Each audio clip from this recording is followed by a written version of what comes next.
What's up, email geeks? What's up, Matthew Smith? Welcome back to another fantastic episode of Feedback Friday. Feedback Friday. What is Feedback Friday? You know what Feedback Friday is? Feedback Friday is the time when we get together, Matt Helbig and Matthew Smith, or one of us and a guest, and we talk about what makes these emails really good and some areas from our experiences where they could improve. And we love having guests share their insights as well. So if you would like to be on the show, let us know. We would love to have you. This episode is sponsored by Influence. From subject lines to pre-header text, call to action button placement, email content, header images, and more, you can test up to 5 versions of an email with the Influence marketing platform. Get a demo at the link below. Why don't we dig into this wild stuff you brought here, Matt Helbig? What the hell is going on? I only look at weird emails that are not even really emails.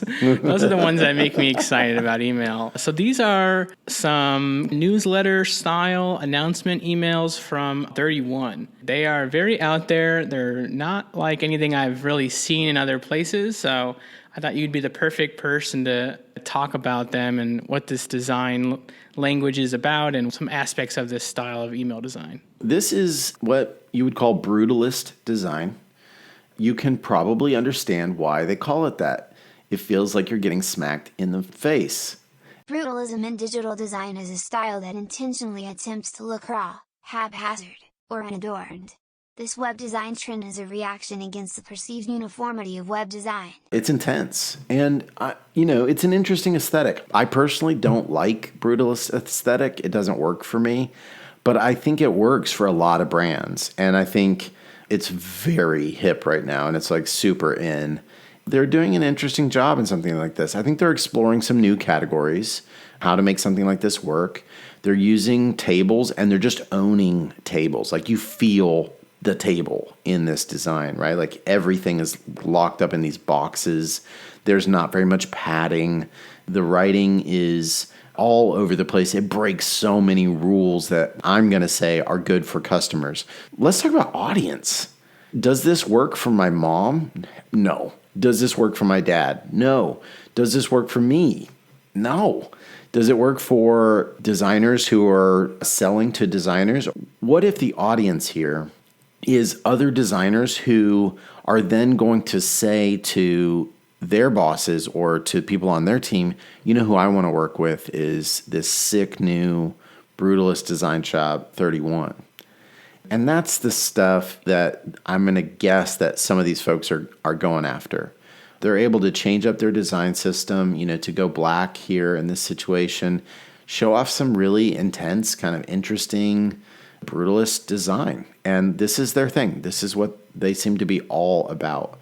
If that's going to work for your audience, like that's your play, that's your brand, right? And I think they're doing some really interesting things here. Like they're doing stuff here where they're using background images that feel like stickers that just, break the boundaries. I think they're breaking this boundary as a background image. Technically, or from a rather visually, it feels like they are doing things that are very boxy, very clear, and then everything gets broken out of that. And I think it's interesting. I like the idea of being experimental. I want this guy to eat a hamburger or something. He looks sad. I would love to know, is this working for them? Is this doing its job? I think it's appropriate to have something on the show here that, is this even email? Yes, it's got to be, right? You're sending it an email. It's content. Is it serving the customer? Man, I would love to know as a customer who's enjoying this. And here's a question.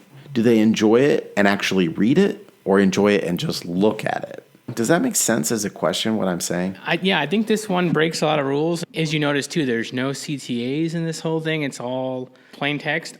With the whole series, I was really impressed, how well it, bounces from desktop to mobile, how the content sort of reorganizes and stacks on different sections. It's something that I'm impressed with. And as we go down our list of normal email tropes of what makes a really good email, I think in some ways it has large typography, somewhat accessible with live text and things. To me, this one, it's an interesting question about is this a regular consumer facing email or is this just something nice to look at? For me, at least, it's just a new sort of thing to see in the email inbox, and it stood out to me. I love that they're pushing boundaries. One thing I'll say is that from a usability standpoint, This is rough, City. This is the worst thing I've seen in a long time. View in browser link and unsubscribe that close together.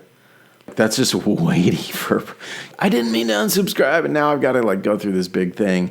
Like, this is a very functional link next to like a very functional link with two diametrically opposing purposes. Stuff like that. I think if you're gonna do this stuff, don't disobey. This is where I don't like Brutalist design. Is I feel like a lot of Brutalist design disobeys to be contrarian. And that's one of the reasons why I don't like it. Like, okay, local globe tote, $15. Cool. Like, that works. I can click here and do this. But why not make this also a link? Or little things like on mobile, I can't choose between these three if I think those are links. Now, I can choose up here these three, but there's nothing visually to indicate to me that this is a link and this is not. On mobile, there's no hover state, so I don't know. I can tell what's a link in desktop because I get my little finger pointer, which is a hilarious part of the internet. On mobile, that's gone. And it's things like that I think are challenging. But I agree, Matt. I'm glad you brought this because it asks some heavy, hard questions. And the audience is super specific.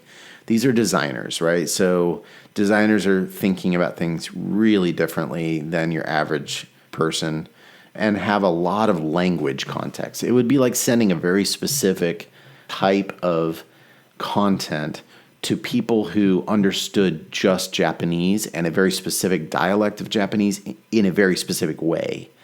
And so you can communicate to them uniquely. And so, as you look at your audience, you email geeks, as you're sending to your audience, the more that you know about them, the more you can serve them. Excite them, engage them. One of the questions I've got here is maybe the brutality of this design really serves that audience because it excites them and it shows them cool examples of pushing the boundaries. I think this is like 3/10 art and maybe half art, half art and half what I would call design. To me, design, its core function is to serve the user and deliver content in a usable way, whereas art specifically has the opportunity to cause feelings and create a dissonance between what you're delivering and the feeling that you get. And I think this does that. It leans in, it creates emotion. It's very opinionated, it gets in your face. I am impressed that, with all the challenges that email gives you, that they did sort of end up here. And, it looks pretty okay in an inbox. To me, that's like some commitment to some sort of vision of, hey, this is how we want our emails to look. And even if it's maybe not for everyone, getting here and troubleshooting and working with those tables and embracing the limitations is also a really nice thing to see. Yeah, that's a good point. I like that. And it's, it's hard to make email. Email is like a little mini feature, on a product, and it's hard to build it. And I'm just talking about one email. Like, email as an entire flow is a massive part of product. And I stumbled on this wording the other day that you heard it here, folks. I'm the first one to say it, I think. Email is product delivered. I've been saying recently, email is relationship designed. And I'm going to also say email is product delivered.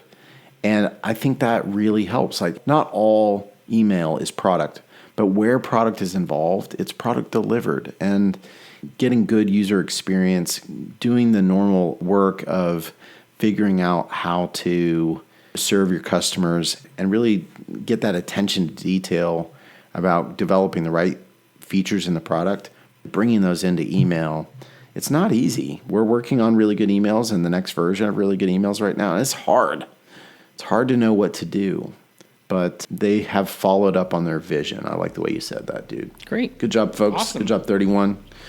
Yeah. Before we leave, dude, I need to tell you a really serious thing here. Why did it take so long for the pirates to learn the alphabet? They got stuck at C. I didn't even have a chance to answer, but very good. Thanks, Matthew, for that. It's so good to be a dad. All right, my man. Have a great weekend. We'll see you later, email geeks. Stay safe out there. Thank you for being such a cool community. Thanks a bunch. See you out there. See ya. Thanks again to Influence for sponsoring this episode. Book your demo with the link in the video description.